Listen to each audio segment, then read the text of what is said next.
Barry LaBov, thank you so much for coming on the Edison podcast. Appreciate you being here today. Thank you, Ed. And I assume Ed is short for Edison. Am I correct? No, it's short for Edward, but anyway, You you know, know, yeah, yeah, my appreciate it. my wife came up with a name, which was a great name to come up with. I Yeah. couldn't figure out what to do at the time. I'm in the mortgage industry, have a huge radio show that's live weekly, 51 to 71,000 listeners. That's turned into a podcast also. But then at one point I said, I want to do something outside of my industry because of all the knowledge I have for business. And I have my masters and bachelors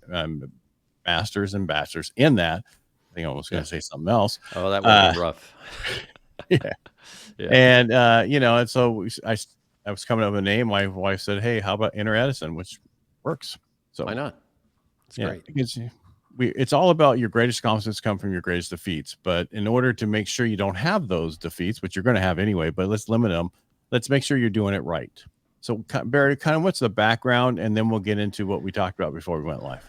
My background is I have founded and run a marketing, communication, and training company called LaBov, and recently finished a book that has been released on Amazon and worldwide called The Power of Differentiation. So my company focuses on one word, Ed, which is differentiation, setting yourself apart, which is different than saying I am superior. No, no, no. You are distinct or different. Being able to do that, being able to communicate it, and most importantly, celebrate it with your team first so they have significance and meaning in what they do. Gotcha. I see all the baseball stuff behind you as Yeah. you keep saying team. Uh, Yeah.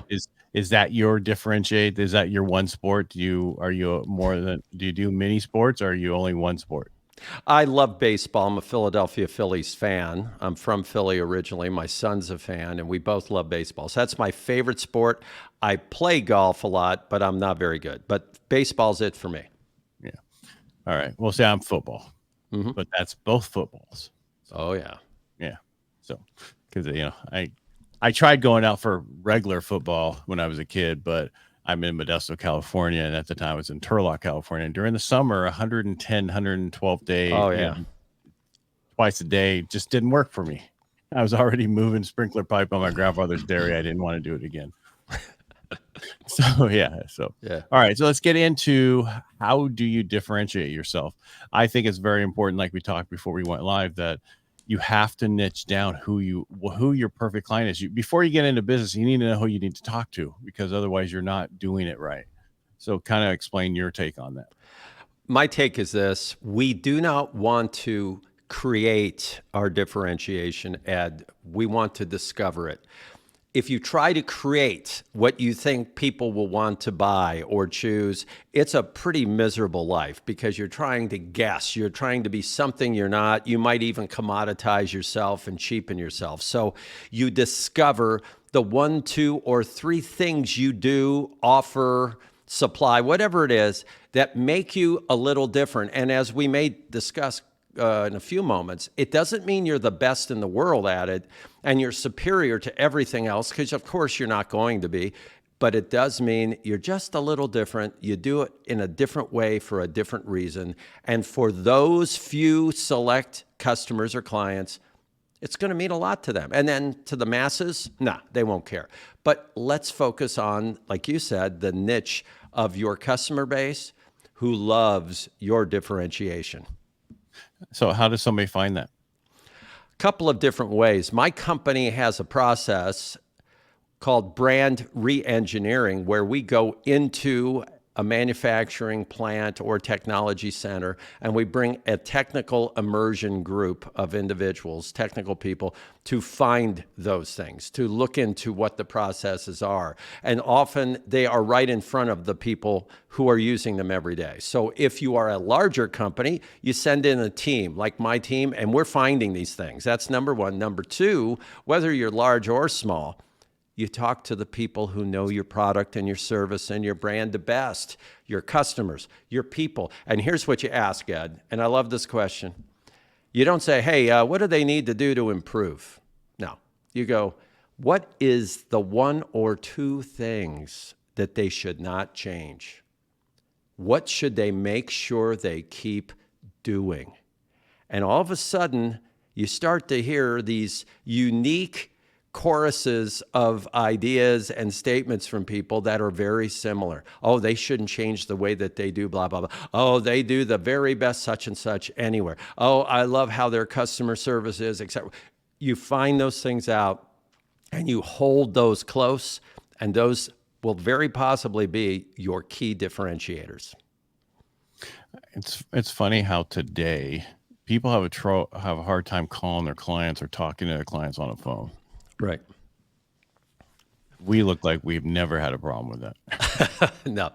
No, I like to call clients up. I like to connect with people I've never known. I like to do that, not to be social, but to help people and to learn, not so much as to make noise or make a friend. I like to learn from people, and I like to maybe leave people a little bit more positive than they were before they met me. Okay. I mean, that's why I do podcasts. I enjoy the conversation and getting to know that person and understanding certain things, why people do the things that they do. It used to get me in trouble with my wife. I'd be at a dinner table and I'll be asking these questions. My wife's squeezing my leg. Shut up, stop asking this question. No, but I want to understand why people think the way they do. It helps me as somebody in sales and what I do. And in general, just to understand why people thought the way they did or voted the way they did. It's not against them like they did something wrong. I just want to understand. Right. And that curiosity is really healthy. And it's not about you. It's you learn about people and they get to express themselves. And there is a lot that can be gained with that. And I think a lot of people don't understand to ask those questions and shut up so that you can understand. Because, we've been around people that's all about them. You don't want that. You want to be talking about your clients and other stuff, but asking them what they did best or shouldn't give, that's a totally unique, different way of looking at it because I've not heard that before. So, yeah. All right, next, because that's the first step. The reason I started thinking about this is we put a fire walk on for veterans this year through my Rotary, and we're doing another one next year. And I was like, okay, I picked like 4 people I want as keynote speakers, but then I'm thinking, who am I? I need to go back to the people that showed up and ask them, what do they think about these people? Would they want to listen to these people? Or are these somebody they want? Because I know they know who the standard was from what we first did the first year. Would these be somebody that you'd want to listen to the second year? Yeah, and that's right. You listen to the very people who are your customers or your affiliates, whatever you want to call them, and they will give you really good input. And a lot of times, Ed, we're so close. So if you ask your client, hey, why do you work with me? Don't expect them to say, well, you're the cheapest, because 99% of them will not say it. But they may say something like, well, Ed, you seem to understand my business better than I do. Or Ed, you seem to understand business better than anyone else that I work with in your field. And I like talking to you about it because I kind of think I can trust you because you get it. Whatever that is, that's what your differentiation may be. And when I ask, people tell me it's because I'm so direct. There's no, messing around. It's just, this is how I do mortgages. They want to know how to get to a certain point to get that house. They want to know that. Right. If the person doesn't want to know that, they're not the right fit for me. Right. And that's a big thing too. We have to understand in the audience that if you have what you think is a niche and you're perfect for almost everybody, you don't have a niche. You need to be able to describe what you do and be able to also say, now, it may not be right for you because if you don't value blank and blank, I may not be the right person for you. And that's okay to tell them up front. It's okay to talk to them. And because and just because you niche doesn't mean you can't take other transactions that are not exactly your niche. It's just who you focus on is who you need to focus on. And then you can take that other stuff, but eventually you get to a point where you're like, I'm just focusing on my people. I focus mainly on veterans. And then my second one is veteran business owners for what I do. And then the other one is reverse mortgages, just because that is trying to give somebody back their dignity again. And that's the only reason I focus on those. But Well, if that's someone, interesting. So you focus a lot on dignity. Think about what yeah, that's differentiates exactly you. what I was, yeah, yeah, But you think about it, yeah, whether it's the veteran or whether it's the reverse mortgage, what you're doing is you focus on dignity. That's the one word, that's what I focus on. That's why I do these three things. And you go, okay, cool. And if somebody goes, I don't care about that, then you go, okay. So that's important. yeah. It's important for us to know, so we make sure we're doing it right. The light went out.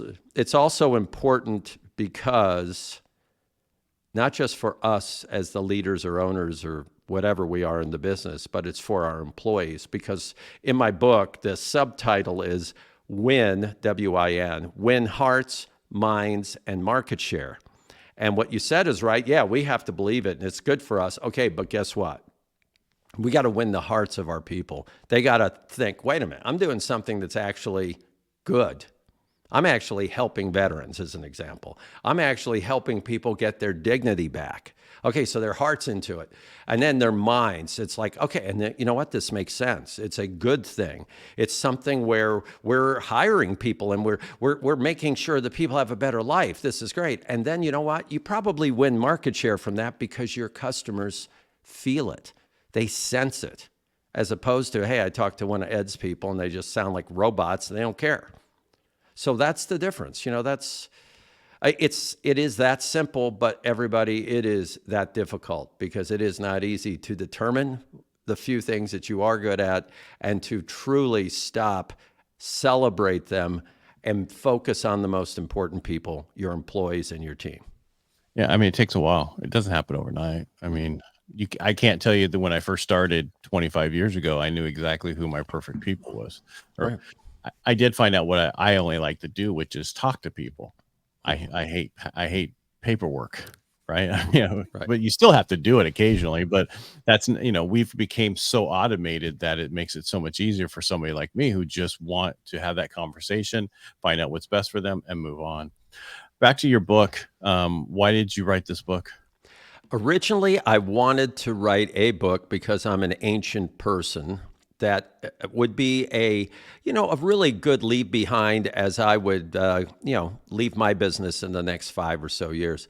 But what happened was, as I was writing the book, it took about a 3-year period to do it. So in essence, I've been pregnant for 3 years and finally gave birth a few months ago with the book coming out. But what happened was I went through the pandemic like we all did, and during the pandemic, it stunned me that 50 million Americans quit their jobs during 1 year in the pandemic.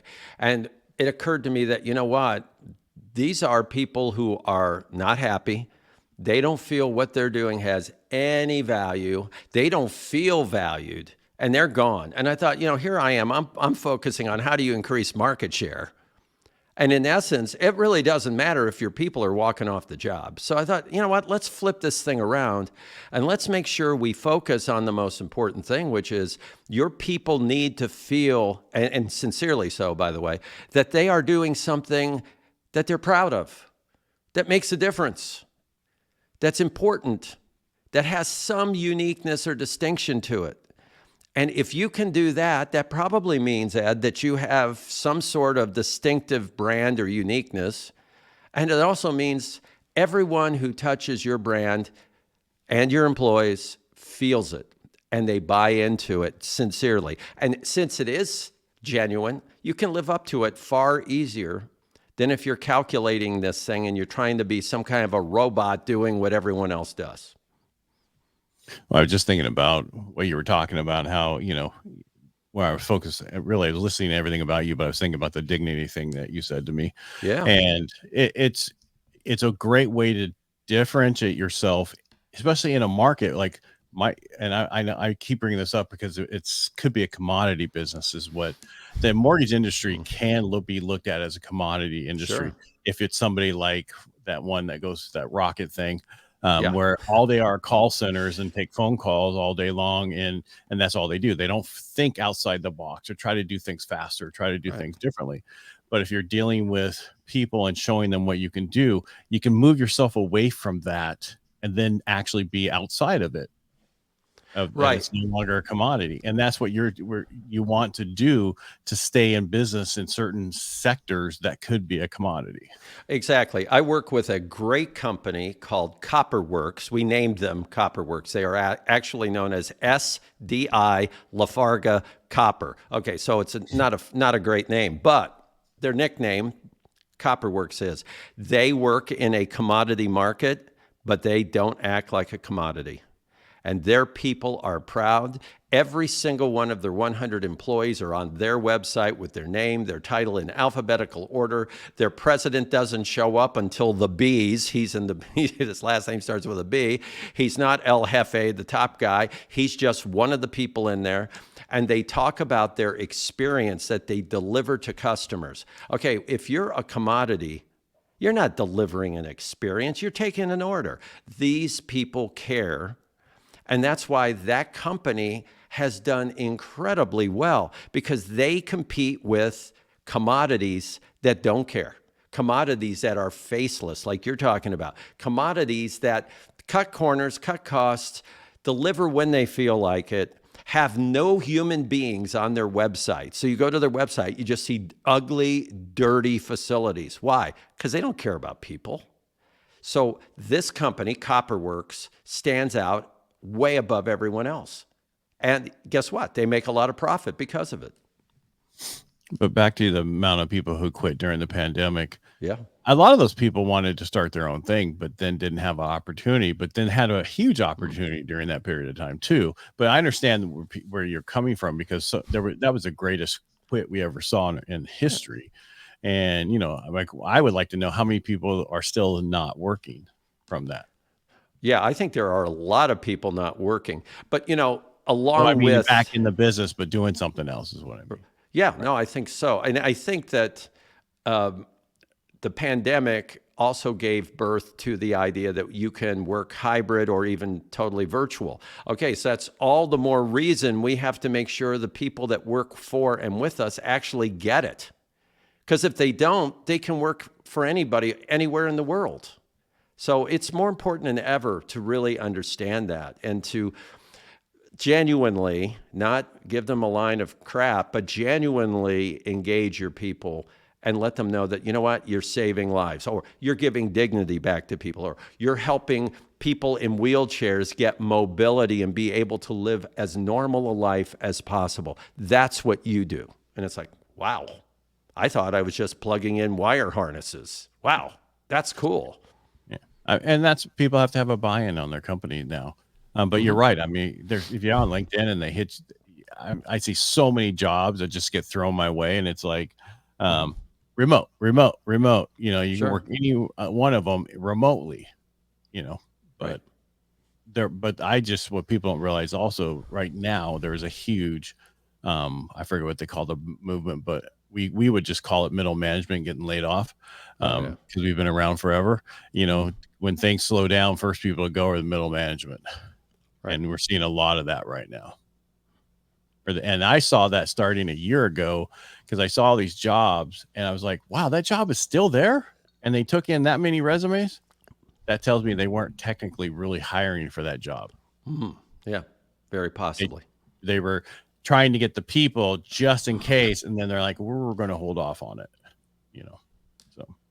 And that's what I saw. And it was all middle management jobs that were up there, the Yep. 175 to 200 and some $1,000 jobs. Which sounds like a lot, but isn't hardly anything in where I am in California. So Yeah, where I'm at in Indiana, that's great. That's wonderful money. But yes, you're right. There are some parts of the country where that's not a lot of money. I was looking at what it takes to buy in certain locations around, and one place was 500 grand. You had to make a year. Yeah, it's like, Yeah. yeah, people are like, what? Yeah, no, that nurses make right now in California, in the Bay Area, make almost 300 grand a year. So it's not unheard of. Doctors, other people, Right. but then there's other entrepreneurs, other people making it, and other things. So you just have to figure out what you want to do and find out who your clients are. Yep. And just like you've been saying with your, I need to get your book. So No, why are you smiling? I No, always, I think it's great. I yeah, love that. and what people understand is whoever I have on, I buy a copy of their book, but I ask them to mail me a copy that's signed, and I give their copy that I buy to somebody else. Because I never want to get one of those guys who are just, oh, send me a copy of your book. I'm cheap. No, I like to have everybody's on my podcast who has a book, a signed book, and I have them all in a cabinet over there. I love it. I'll do that. I'll send one over. I just need your address Well, after the show is over. I want it. no, I'm going to give it to you right now. I'm just kidding. All right. So I've been talking as much as you've been talking, but focus on your book. What else do you want to hit in your book? Since I don't have it in front of me. Otherwise, if I would have had it, we would have been going through the chapters and talking about different things. A couple of things that are important. Number one, the experience that you deliver your customers. So you can call customer experience as an example, not just customer service, but customer experience. What's it like to buy, to purchase from your company? Okay. Here's one thing to keep in mind.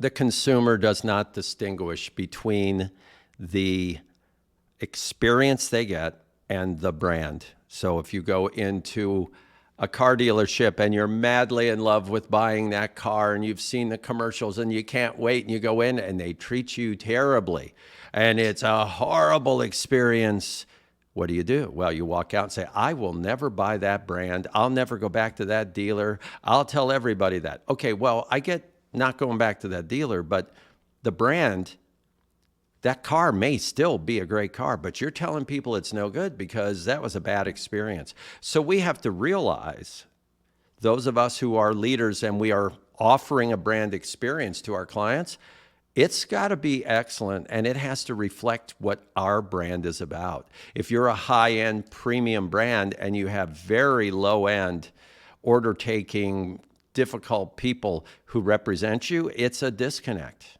It's a terrible disconnect. So I think that's one thing that we have to realize. And I said earlier, but I think this is very, very critical. Don't confuse differentiation with superiority. So a great example is Harley Davidson, a phenomenal brand. You can tell there's a Harley coming down the road because you hear the thunder. Right? The thunder is there. You go, oh my gosh, it's a Harley. And they're beautiful. They're chrome masterpieces. All right. Well, I've had the honor to work with Harley Davidson. And no, I did not turn them into the great brand they are. I was lucky to be around them. Okay. However, here's what's interesting with Harley. They will not say, oh, we are the cheapest, or we are the best value, or we have the lowest amount of service breakdowns in the world. They don't talk about that. They're not trying to say they're perfect. They do say, you know what? Nobody will offer an ownership experience like we do. Nobody will. Nobody will offer a product that's as beautiful and magnificent as this beast is. Yes, they'll say that. But they're not going to say, look, we're perfect and every other motorcycle is a piece of trash. They will not do that because they're too smart. They know that that's not, number one, true, but that's not the point. You don't buy a Harley Davidson because it was the cheapest value on the lot. And you don't buy one because it's the most expensive and you want to feel good about it. You buy it because, you know what? You love the image of it. You love the design. You love the experience of being an owner and going to these events. You want to be part of it. Okay, that's an example. That's a differentiation. And if you're BMW motorcycles, you could say something different and say, you know what? It's not the same as the Harley Hog owner group, but we have our owner group. We do this, and we are proud of such and such. So we have to realize superiority and differentiation are not the same. So don't confuse them. When you determine that you do have a few, and like I said, just a handful of uniqueness and distinctive differentiators, hold on to them.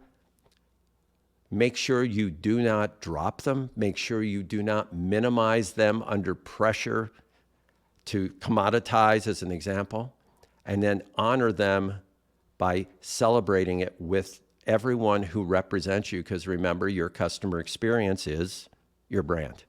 Those are a few things I would recommend. Well, when you were talking about the BMW, I think about the vehicle, because the ultimate driving machine, once they found that statement, it Right. changed everything. Because they are. I mean, I like Mercedes too at one point, but there was nothing like the tightness of a BMW steering and everything else that it did.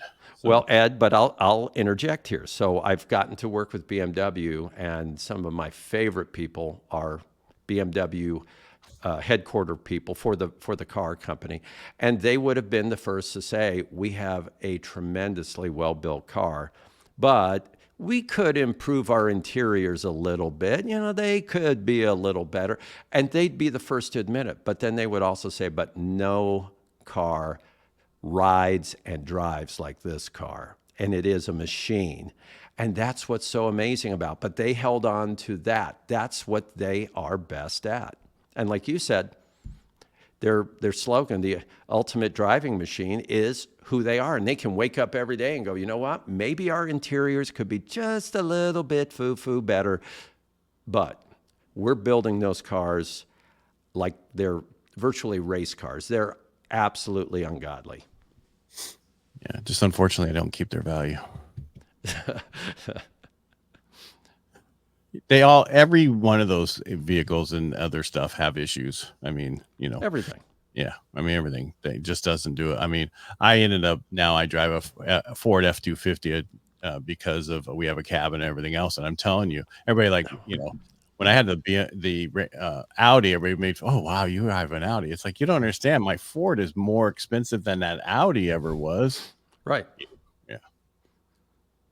But Right. And Audi is a great car. I've worked with them, and very, very great technology.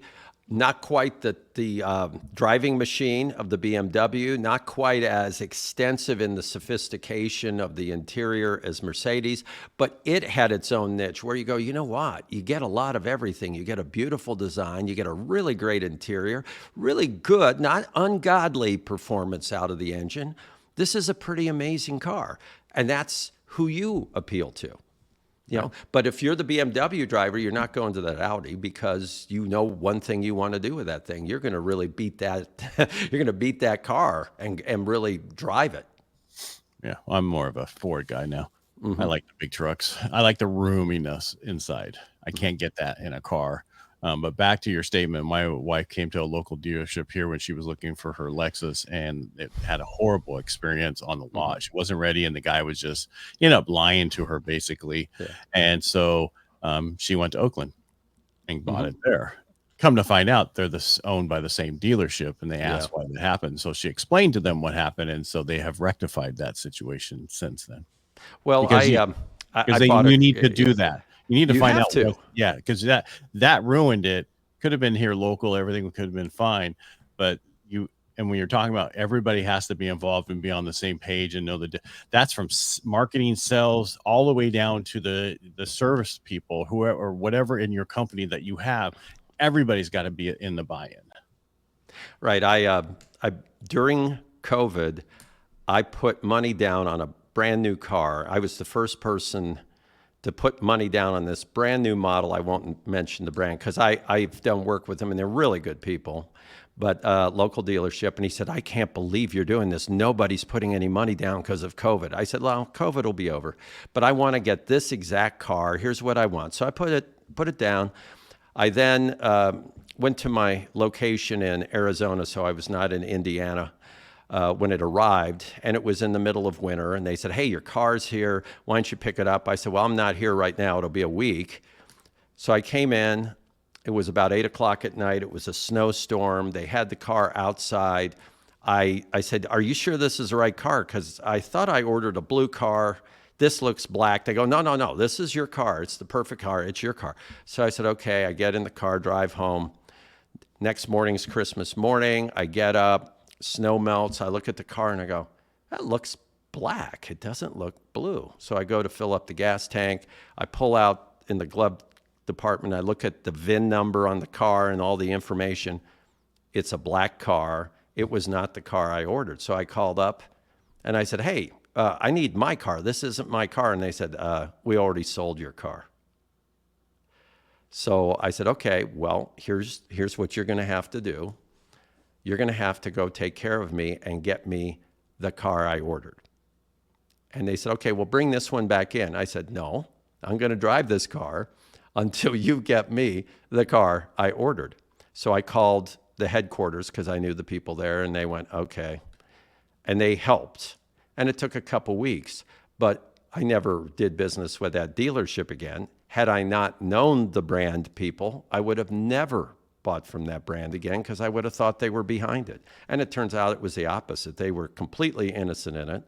And eventually they pulled that franchise away from that dealer. That dealer no longer represents that product. Wisely. Yeah, it should be that way. Yep. Because, yeah, that you need to stand behind your word the old way, a handshake. Mm-hmm. Yeah. All right. Before we go, anything else you want to say before we go? I think it's very important. Please, everybody, keep it basic. You're not great at 1,000 things. What are the 1, 2, or 3 things? Ask customers, what do they want to make sure you do not change? Learn from them. And then hold on to that. Be able to express it, celebrate it, share it with your people. Those are the big things. It makes it easier to wake up in the morning, be who you are, and actually command a premium for what you do. Wow. How do people find you if they want to get a hold of you?